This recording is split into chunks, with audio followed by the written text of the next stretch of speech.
Hi, this is Mike Larson from Money and Markets TV. If there's anything we've learned about the major ratings agencies, it's that they're almost always a day late and several dollars short.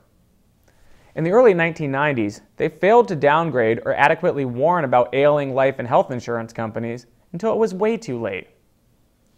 Then in the early 2000s, they didn't cut Enron's debt ratings until days before the company went broke. More recently, in 2008, Moody's actually rated Bear Stearns A2 on the very day the firm failed, while Standard & Poor's gave it an A. And just a few months later, when Lehman Brothers crumbled, the rating agencies screwed up again.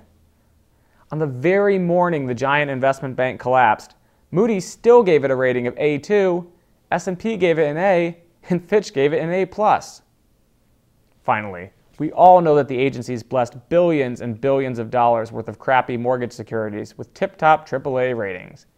And those securities subsequently imploded, helping precipitate the worst credit crisis in U.S. history. So that's why I'm incredibly excited that Weiss Ratings is throwing its hat into the sovereign debt ring. For far too long, the public debt markets have been dominated by the same major agencies that screwed up royally in the private debt markets. Weiss is trying to change that by publishing accurate, timely, and conflict of interest-free ratings. And this week, I'm going to tell you how you can put those ratings to work as an investor.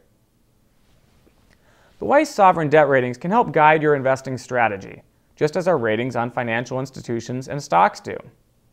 Think of the A, B, C, D, and E ratings as stamps of approval or disapproval. Just like you wouldn't want to place $1 million in unsecured deposits in a D-rated bank, you wouldn't want to invest too much of your money in the bonds of a country with a lousy rating. And you know, sovereign credit ratings don't just impact bond prices either. Big money investors take them into account when deciding which international currencies and stocks to buy as well. So timely sovereign ratings, like those published by Weiss, can help guide your investment decisions in those markets too. So here's an example. Sweden is rated B+, and the US is a C. Sweden's economy grew at a 7.3% year-over-year rate in the fourth quarter, while the US has been growing much more slowly, just 2.3% year-over-year in the most recent quarter. Sweden's central bank is also taking its inflation-fighting job much more seriously than the US Federal Reserve. It has raised interest rates 6 times since last July, while Ben Bernanke and the Fed has just sat there twiddling their thumbs. So investors have rewarded Sweden by dogpiling into its currency. The Swedish krona has jumped roughly 36% over the past 12 months, while the US dollar index has tanked 18%. To use the Weiss ratings to your advantage, you could have just bet on the currency of the country with the higher rating, while betting against the currency of the country with the lower rating. In other words, you could invest in an ETF like the Currency Shares Swedish Krona Trust, ticker symbol FXS, and at the same time, you could short the dollar using something like the Power Shares DB US Dollar Index Bearish Fund, ticker symbol UDN. That strategy would have netted you hefty profits. Now, of course, no system is foolproof.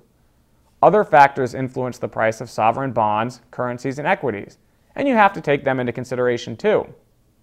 They include relative growth outlooks, interest rate differentials, fiscal policy approaches, and more. But I believe the Weiss ratings give you another powerful tool to put in your investing toolbox, and you'd be wise to use it. I'm Mike Larson for Money and Markets TV. Thanks for watching.